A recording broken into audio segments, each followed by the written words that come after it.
Good morning, students. Welcome back to the another session for the finite element analysis. Today we are going to see the last unit of the course, isoparametric formulation. Isoparametric formulation. Okay, in the last unit itself, we saw about continuum. What is meant by continuum and how we are going to discretize the continuum with triangular elements. So the same concept is with the entire course, throughout the entire course. Here we are going to see about the isoparametric formulation.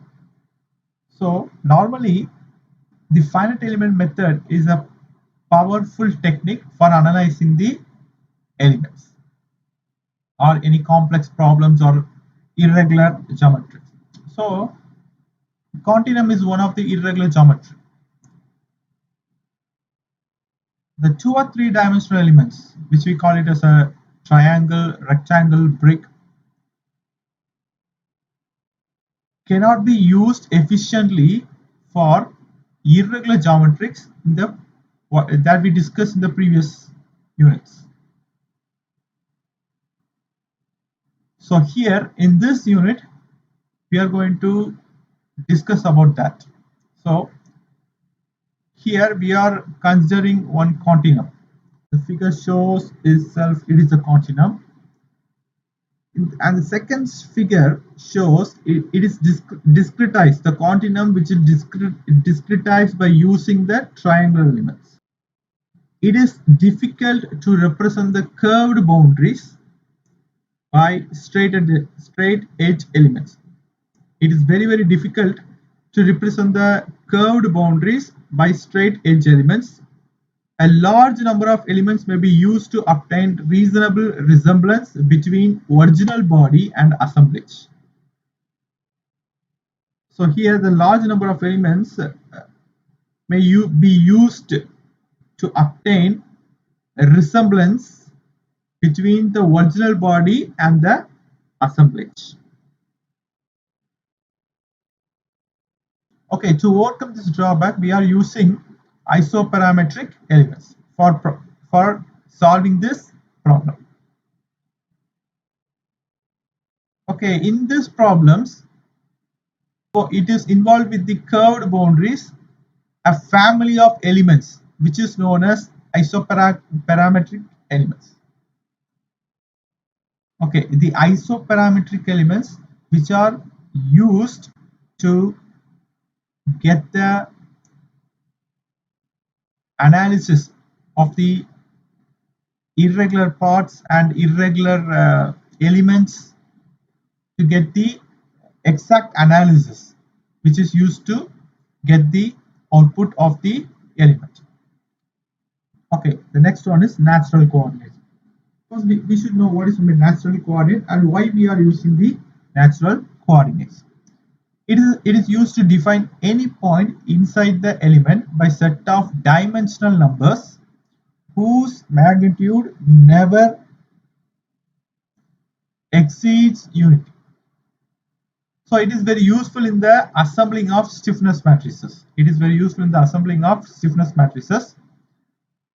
So the natural coordinates in one dimension. So first we are going to see about in one dimension.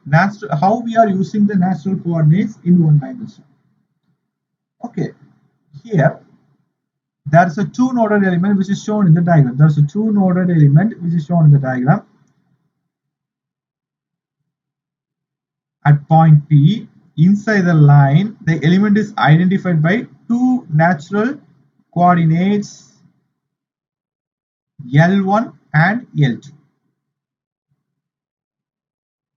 Two natural coordinates L1 and L2. And the Cartesian coordinate X. And the Cartesian coordinate X. Node 1 and node 2 have the Cartesian coordinates x1 and x2, and it has the x1 y1 and x2 y2 as 1 comma 0 and 0 comma 1, which is called as the coordinate points of the node 1 and node 2. Here the total weightage of the natural coordinates at any point is unity, which is called as L1 plus L2 is equal to 1. So here the total weightage of the natural coordinates that we getting as L1 plus L2 is equal to 1. So any point x within the limit can be expressed as linear combination of the nodal coordinates of nodes 1 and 2 as L1 x1 plus L2 x2 is equal to x. So when we comparing or considering the both the nodes n1 and n2, node 1 and node 2, L1 x1 plus L2 x2 is equal to x. So now we are arranging these equations in the matrix form. So 1 1 matrix of 1 1 x1 x2 vector of L1 L2 is equal to 1 x. So here there is no x terms, only L1 plus L2. So we are taking as 1 1 in the first row, and here x1 x2 in the, so we are taking here as x1 and x2, and the vector is formed as here as L1 and L2, which is equal to vector of 1 and x. Now we need to find out the value of L1 and L2. So we are taking this matrix on the other side. So L1 vector of L1 L2 is equal to matrix of 1 1 x1 x2 the whole inverse vector into vector of 1 x. Now which is equal to 1 by x1 minus x2. 1 by x1 minus x2 is into matrix of x2 minus 1 minus x1 1 into matrix of 1x. So we get this value from the below notations A11, A12, A21, A22 of minus 1 is equal to 1 by A11 into A22. A11 into A22 minus A12 into A21 into A22 minus A12 minus A21 minus plus A11. So this is the formation of this point. So here, which is equal to 1 by x2 minus x1 into x2 minus x minus x1 plus x. So which is equal to 1 by x2 minus x1 into vector of x2 minus x minus x1, which is equal to 1 by L into x2 minus x into x minus x1, where x2 minus x1 is the length of the element, which is called as L. So how we taking this L? Here x2 minus x1 is called as L. So we taking here as L. Therefore, L1 vector of L1 L2 is equal to x2 minus x by x1 by L. Sorry, x2 minus x by L and x minus x1 by L. So the variation of L1 and L2. Now we are going to see the variation of L1 and L2 in the below showing figures. Here there's a line which has two nodes and variation of L1. Now we are going to see the variation of L1 in this point. So it will increase. So from the node 1 to the element 1 and it connects to the other node 2.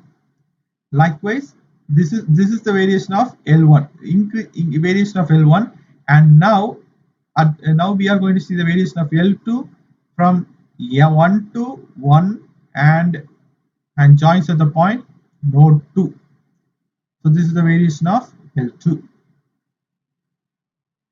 So The polynomial terms in natural coordinates can be performed by using the simple formula, which is called as integral of x1 to x2 L1 alpha L2 beta into dx, which is equal to alpha factorial beta factorial divided by alpha plus beta plus 1 the whole factorial into Lx, where alpha factorial is the factorial of alpha. Now natural coordinates epsilon.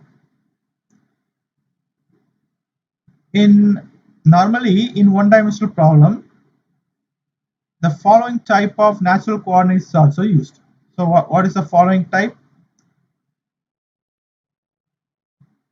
So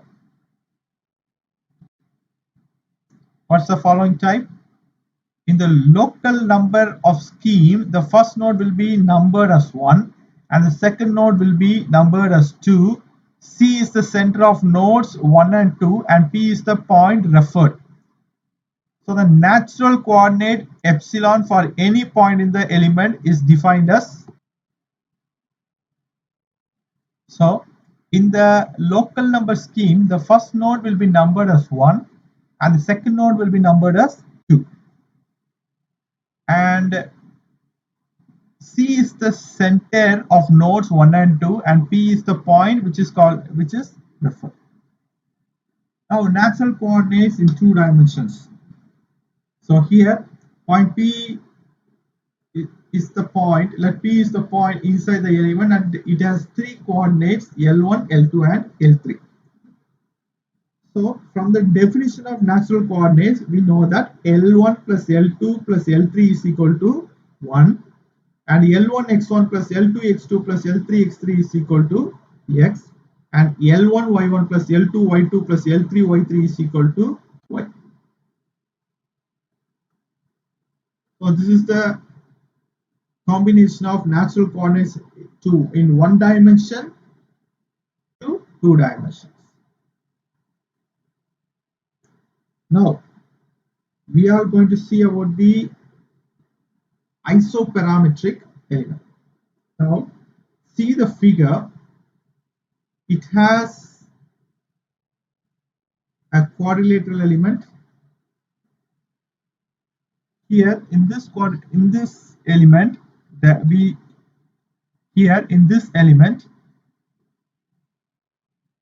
there are 2 different nodes are there. One is with a dotted node and another one is a triangular node. The nodes which are showed as dotted nodes are defining geometry. The nodes which are showing as triangular node are defining displacements.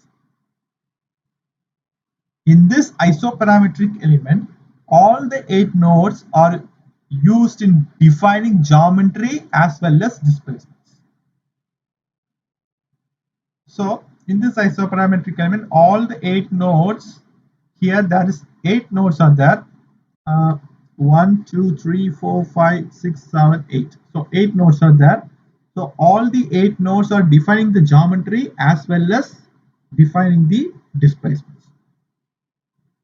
If the number of nodes used for geometry is same as number of nodes used for defining the displacements, then it is known as isoparametric element. If the number of nodes used for geometry is same as number of nodes which is used for the defining the displacement is called as isoparametric element. Now superparametric elements. Here 8 nodes are there. 4 nodes are defining the geometry as well as displacements. 4 nodes are defining only geometry. So if the number of nodes used for defining the geometry is more than the displacements, then it is called as superparametric element. If the number of nodes which is used for defining the geometry is more than the number of nodes defining the displacements, then it is called as superparametric element. Now subparametric element. subparametric element. Here, 4 nodes are defining displacements and 4 nodes are defining geometry with displacements. So here the number of nodes which is used for defining the geometry is less than number of nodes defining the displacement, then it is called as subparametric elements. The number of nodes which is defining the geometry is less than the number of nodes which is defining the both the geometry and displacements, then it is called as, if the number of nodes which is defining the geometry is less than the number of nodes which is defining the displacements, then it is called as subparametric elements. So this is the introduction part of these isoparametric elements. Thank you.